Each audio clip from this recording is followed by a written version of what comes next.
My 41 female husband, 52 male, has a second family on the side. I've been sitting with this information for almost 2 weeks now, and I still don't know how to proceed. My husband has been in what seems like a committed relationship with another woman, and he's playing happy families with her and her 3 sons. They're even planning on having a baby. A week ago, I stumbled on a TikTok account of this lady sharing her recipes, and in the background, I recognized my husband's back. I wasn't too sure at first, but after taking a real good look as his wife, I know that fool's neck, back, legs, and the clothing he was wearing, so I went looking through her posted videos just to piece together a confirmation of it really being my husband, and I continued to keep an eye on him and his movements, but he seemed normal. It's clear to me now that he has his cheating down to a science. Every time he went on his work trips, she'd post these videos saying she's cooking a new recipe because her man is coming back from his work trip. She'd plate the food up, and I'd recognize his grubby hands by the look and the way he'd hold the cutlery. He has a peculiar way of holding it. Kind of looks like a Neanderthal discovering forks and knives. I can't believe this bastard has been with her for 3 years. I don't know how he found the time to start an entire relationship on the side. I thought we were happy. He tells me he loves me all the time. Always brings me a gift from his work trips. When he's home, we have a great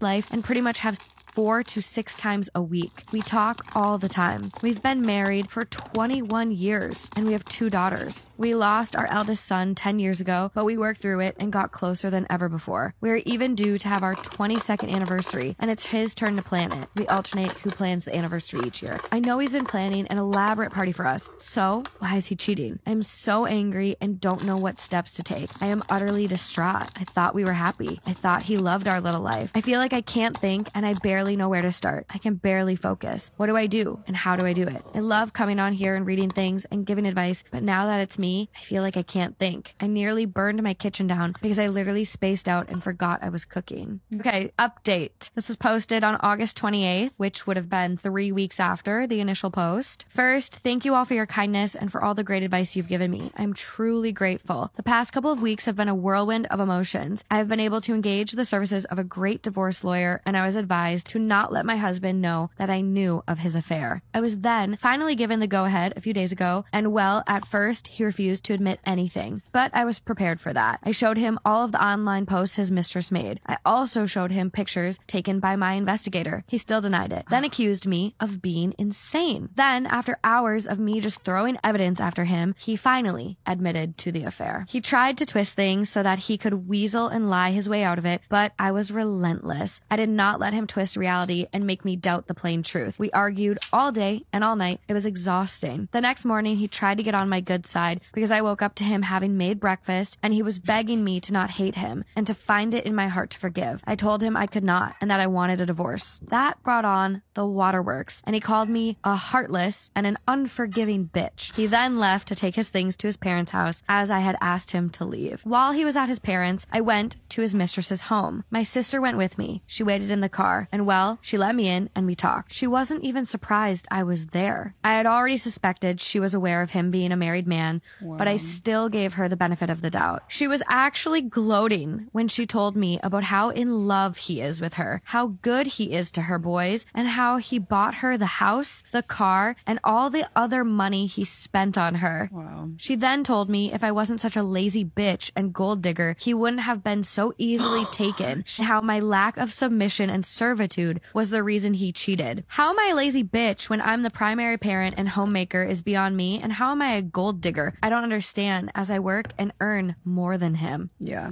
Wow. As she was flapping her gums, he arrived and he was pissed off at her. He was calling me a ton, and I had texted him that I was at his mistress's house. They argued as he told her not to speak to me like that, and he, in no uncertain terms, told her that he wants to be with me, that she's ruining his chance at saving his marriage. I just thanked her for being forthcoming and continued to laugh my way out of the house because yes, my husband makes great money, but as his business partner, I own half of his business, and as his wife, I own half of all of his other assets. So I am glad that she gloated and that she confirmed that he paid for most of what she has. Now I know for certain that he nor she deserves an ounce of my sympathy, and I will take back everything he ever gave her. Good. And much more. Story time about how when I was 18 years old, I ripped my entire leg off and almost unalived myself accidentally. So I'm 18, I've just finished my exams. Me and my one friend Livy, not my one friend, but my friend Livy at the time decide to go out, and it's the Monday night. Why are you begging it? Why do you need to go out on a Monday night? But anyway, that's what we're doing. We're out, we're drunk, we're having a good time. It's 3 a.m. and we decide to go back to her dad's. Her dad's just moved into like a new house, and she would go between her mum's and her dad's, but she'd only been to her dad's a handful of times. His house is gated. And she can't remember the code, which is like so fine because she's been there like twice. Who's going to remember 4 digits? I can barely remember my own name when I'm drunk. And conveniently, both of our phones had died. So it's like, who are we calling? What are we doing? It's pitch black. And she starts scaling the gate. She's like, Ellie, don't get on the gate. Because she just knows I'm a bit of a liability. And she's like, don't climb the gate. And I'm like, well, now I really want to climb the gate because you said that. Anyway, I'm like so over myself at this point. I'm like, you're so fucking annoying. I start scaling the gate. I get to the top of the gate. I don't even know how I get to the top because I'm so drunk. And at the top, it's speared, like heavy speared. Like this is no little like incy wincy little, ooh, it's a little spear. It's like bad boy spears. I'm also conveniently wearing like the most ridiculous shoes. And not only are they ridiculous, they're also ugly. So it's like, why are you wearing those? Anyway, a platform no grip sandal. I put my foot in between the spears on the bar and the non-grip sandal slips. As my foot slips, the spear goes into like the crease of my leg, like here. I just feel like I had to demonstrate that for you. And I spin backwards. So I'm like hanging off it and it's in my leg there. But like hanging backwards, it's giving Final Destination. It happens in such a split second that it slips and then I spin and I'm hung and I'm like I'm literally in shock. I don't even know if I can breathe, but I'm kind of like half screaming, and Livy doesn't know why I'm screaming because we're in complete darkness. So she's like, shut the fuck up, like my parents are gonna wake up. She thinks I'm at the top, like maybe I've caught my skirt or something. So she starts trying to rip my clothes and I'm like, rip my clothes, like rip my clothes. Ooh, that was a good impression. It's giving Dobby. She's ripping. I'm not going anywhere. And I think I'm in such shock, but I know something's in me. Like I'm in a lot of pain. Because I'm hanging off backwards, and obviously if I do a sit-up, I know that the spear is just going to push into my leg even more. And because I'm hanging off backwards, I have nothing to grip. And obviously with the weight of me, the more I'm just hanging, like every 10 seconds I can just feel my flesh literally like rip. I'm like, I'm in a lot of pain. Isn't that so crazy that I know what it feels like for my own flesh to rip? I hate scary films as well. Like I can't watch scary films and stuff. It's like some proper scary film shit has happened to me. Anyway, me and Liv are miscommunicating for like a good like 10 minutes and I'm just consistently ripping and the pain, it just gets intolerable. So I end up blacking out and I just go limp and I'm just like, I give up the fight basically. I'm like, it's really hard to explain, but I basically internally was just like, I'm gonna die and I'm about to take my last breath, and all of these thoughts ran through my head, and that is a whole nother TikTok, but it was like weirdly like I was so scared but I was at peace, but I was also like, you idiot, like this is how you're gonna go, like really on top of a gate, like literally just not how it was supposed to end, you fucking idiot. Anyway, I go silent and Liv starts to panic at this point. Like we've spoken about it so many times, and she was like, honestly, the fear that ran through me when I couldn't hear you anymore. And because she still doesn't know at this point that I'm attached by my leg. Anyway, all of a sudden, I hear this man's voice in my ear screaming, get up, get up, get up. Like not even just like, get up. Like he was like, get up, like get up, like over and over and over again. And then I saw this bright white light. It blinded me. It blinded the shit out of me to the point where I was like, whoa. And then all of a sudden, out of nowhere, I just like rise up and I just start directing Livy, like second by second. I'm like, put your 2 hands on my lower back. On 3, we're going to push. We were so in sync. And like, even when we talk about it to this day, she's like, how did you even know to direct me? Because we're in pitch black. She doesn't even know I'm attached by my leg. She still thinks I'm attached by a skirt. I was wearing a denim skirt, so she couldn't rip the skirt. And it was like, it was me, but it wasn't me. Like someone was It was coming out of my body, but it wasn't me, because I'm like delusional and in pain at this point. She follows my instructions and she pushes me front face off the gate. I break the fall the other side of the gate with my face on the concrete, not even a scratch. Not even a little poxy scratch. My whole leg's hanging off, not even a scratch on my face. So I was just like, what is happening? And I remember what it feels like to literally, like, my jaw landed on the gravel. And I just remember, like, opening my eyes on the gravel. It was like a film. And I just could see the house, like, sideways. And I was like, like, and the adrenaline just got me up. Like, I laid there for a minute and then I just got to my feet. Anyway, eventually, obviously the ambulance came. They rushed me into surgery. They sewed me back up. They told me I was 3 millimeters away from my main artery. So they were like, if you hadn't have got off that gate in that second, or Livy hadn't have pushed you, like, you would have been dead. Also, usually when you get impaled, the rule is don't remove whatever you're impaled by because you could bleed out. But they were like, thank God you, like, when I say you, it wasn't really me. Whoever that person was that saved me, who, like, spoke through me, directed her to get me off the gate, because they were like, if you'd have obviously ripped for one more second, you would have hit your main artery and bled out in 3 minutes. So yeah, even though I have a really big scar now, I'm really like, I'm insecure about it, but like, I've worked through a lot of my insecurities from it now. Like, it doesn't really bother me. I think that comes with age as well, and just like life experience. But I'm so lucky to be alive. Like, I'm so lucky to be alive. You could rip your leg off, sew it back up, and literally just like live a normal life, you know?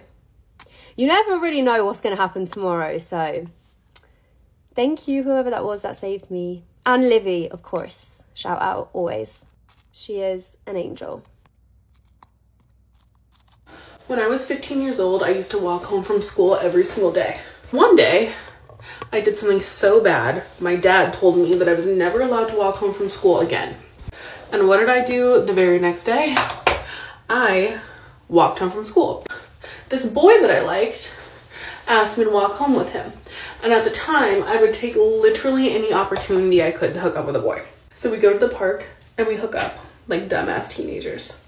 I go home and I find my door locked. And so I'm sitting on the stairs and my dad comes flying around the corner.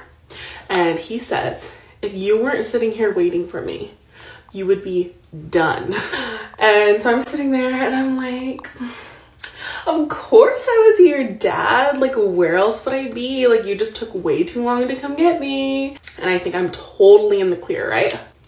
Well, I was wrong, because 2 weeks later, I found out that I was pregnant.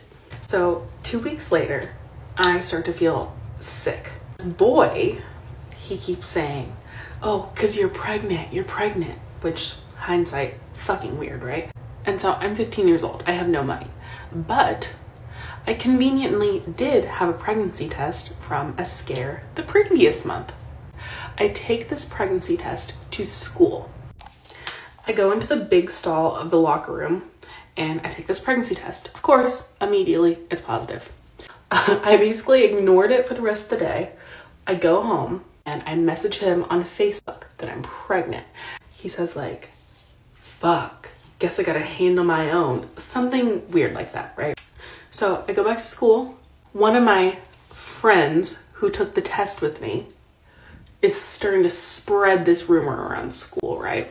I'm in theater class and the boy comes up to me and he says, are you telling people you're pregnant? And I said, no.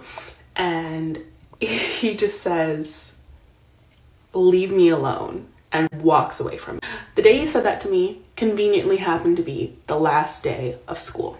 I don't even have a cell phone. I have no way to communicate with this boy other than Facebook on my parents' iPad. And now it's summer and I have to figure out how to tell my parents. So what I do is I wait as long as I possibly can.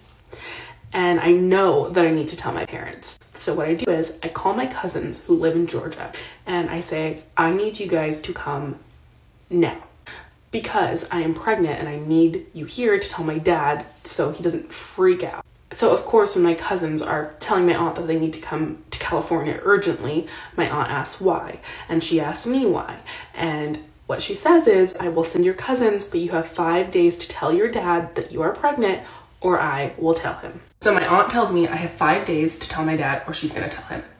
And for those 5 days, it was completely out of my mind. I was enjoying my days with my cousins until one day I'm at the pool and I bend over and my dad jokingly says, "Oh, looks like you're getting a little stomach there."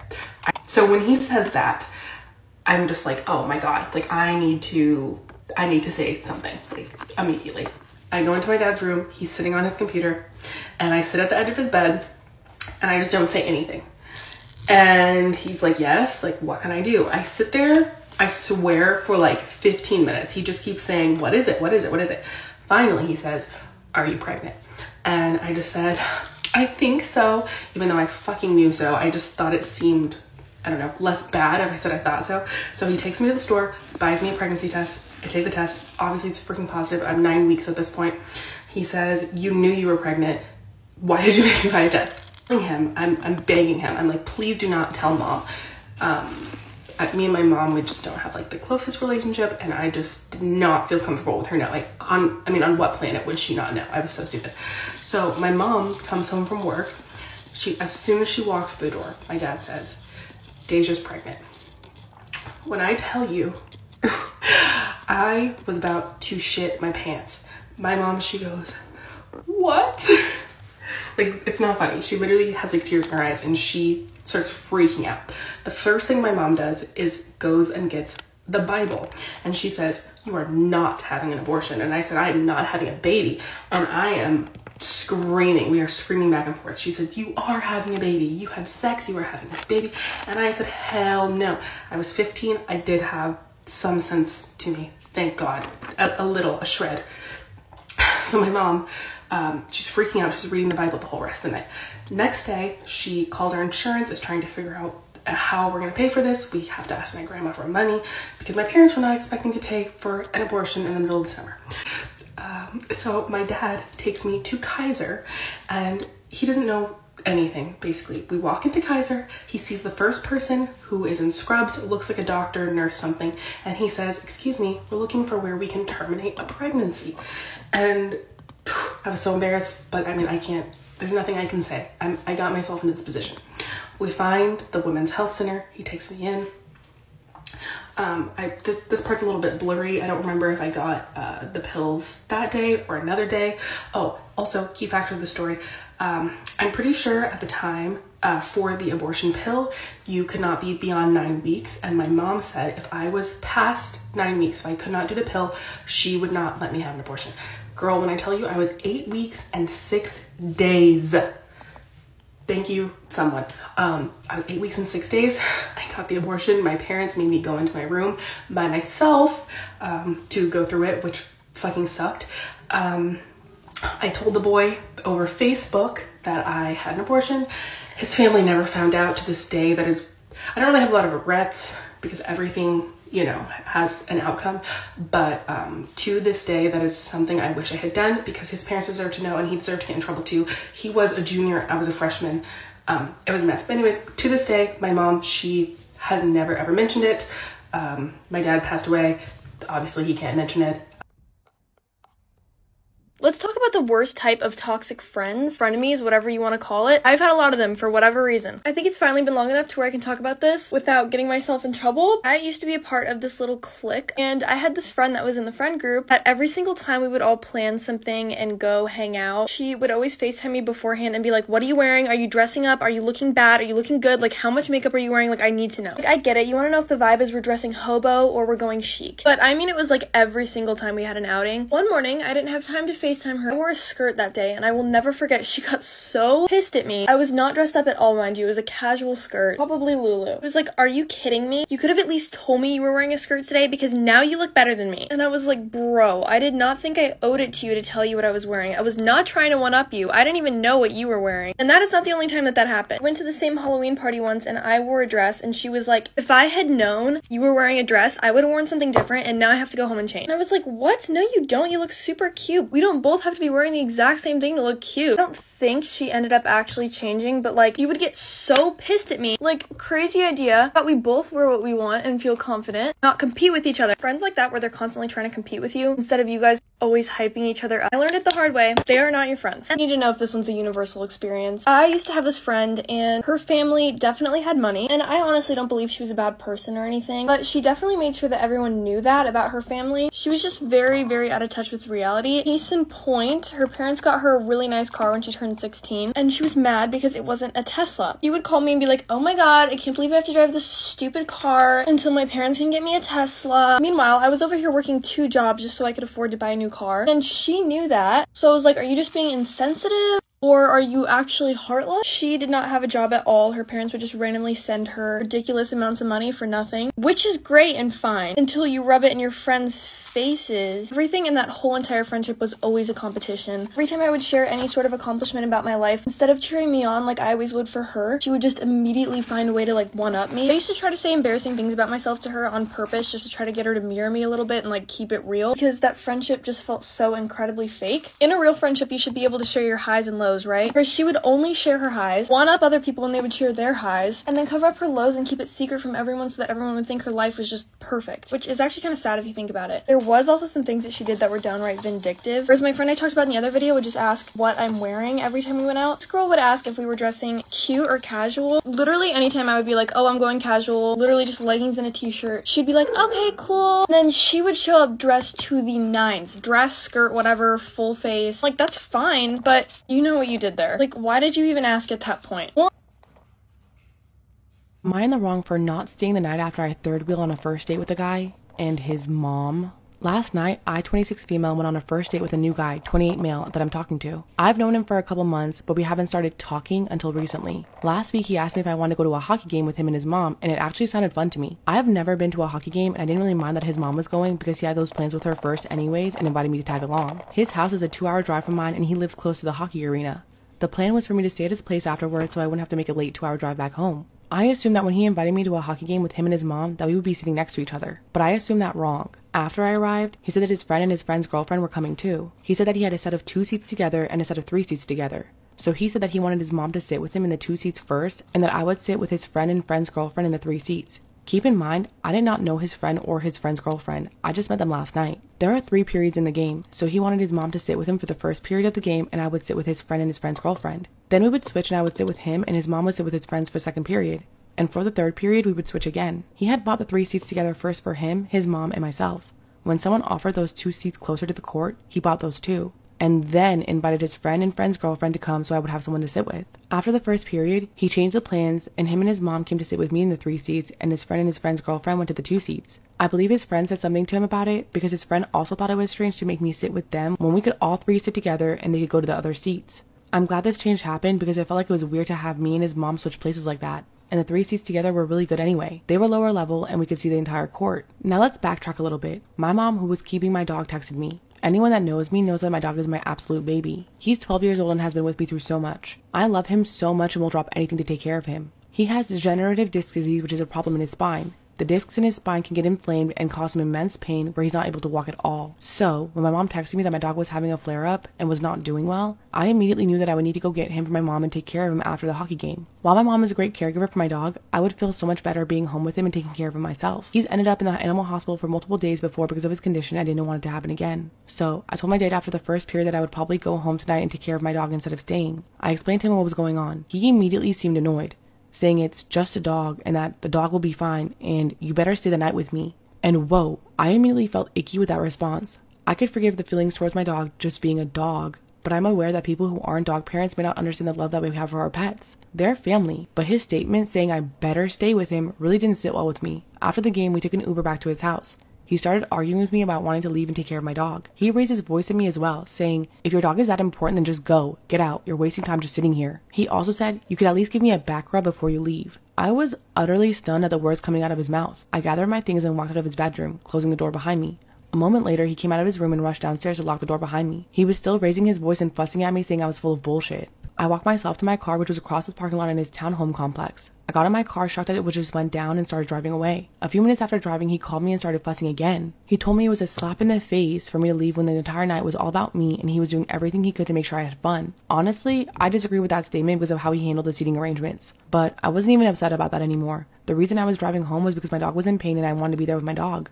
I tried to explain it again once more, but he started yelling and cussing again, so I hung up the phone. So, am I in the wrong for driving home instead of staying at his house after the date? The biggest ripoff I've ever experienced in my life, and I have been ripped off left and right, is rentals for my wedding. You'd think renting means cheaper. I mean, in the housing market, it does, usually in some places. Almost everything I'm renting, I am better off buying and throwing in the garbage the next day. I'm looking into getting one of those neon signs that says "Till Death" because I'm a groundbreaking bride. The AV girl renting it for me, she hits me back. She's like, $450. I was like this.